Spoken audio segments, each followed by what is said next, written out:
سب سے پہلے آپ کو بتائیں گے کہ امریکہ کے ایران پر چوتھے روز بھی حملوں کا سلسلہ جاری رہا۔ حالیہ حملوں میں 30 ایرانی شہید اور 260 سے زائد زخمی ہوئے۔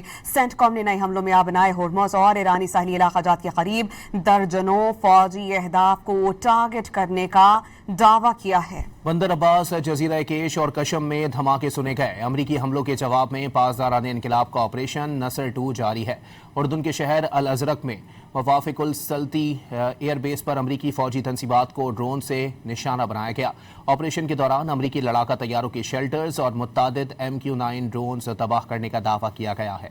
امریکی فوج نے ایران کے خلاف حملوں کی نئی لہر مکمل کر لی۔ 90 منٹ تک جاری رہنے والے حملوں کی نئی لہر میں ایران کے تنب جزیرے پر دفاعی نظام، میزائلوں کے ذخائر، لانچنگ سائٹس کو نشانہ بنایا گیا۔ امریکی فوج کا کہنا ہے کہ ان حملوں کا مقصد آبنائے ہرمز میں تجارتی جہازوں پر حملے کرنے کی ایران کی صلاحیت کو مزید کمزور کرنا ہے۔ نئے حملوں میں آبنائے ہرمز اور ایرانی ساحلی علاقوں کے قریب درجنوں فوجی اہداف کو نشانہ بنانے کا دعویٰ کیا گیا۔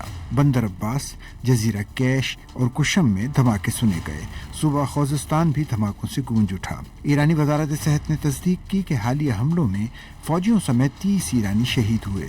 شہداء میں متعدد خواتین بھی شامل ہیں۔ 260 افراد زخمی ہیں۔ امریکی حملوں پر ایران نے بھی بھرپور جوابی وار کیا۔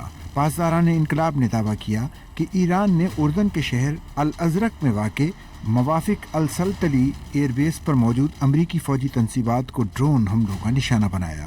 آپریشن نصر 2 کی چھٹی لہر کے دوران امریکی F-15، F-16 اور F-35 لڑاکا طیاروں کے شیلٹرز اور متعدد MQ-9 ڈرونز کو تباہ کر دیا گیا۔ ایران نے بحرین میں امریکی بحریہ کے 5th فلیٹ کے اڈے پر جوابی کارروائی کرتے ہوئے کمانڈ اینڈ کنٹرول سینٹر، بحری معاونت کے انتظامی مرکز، گوداموں اور ایندھن کے ذخائر کو نشانہ بنا کر تباہ کر دیا۔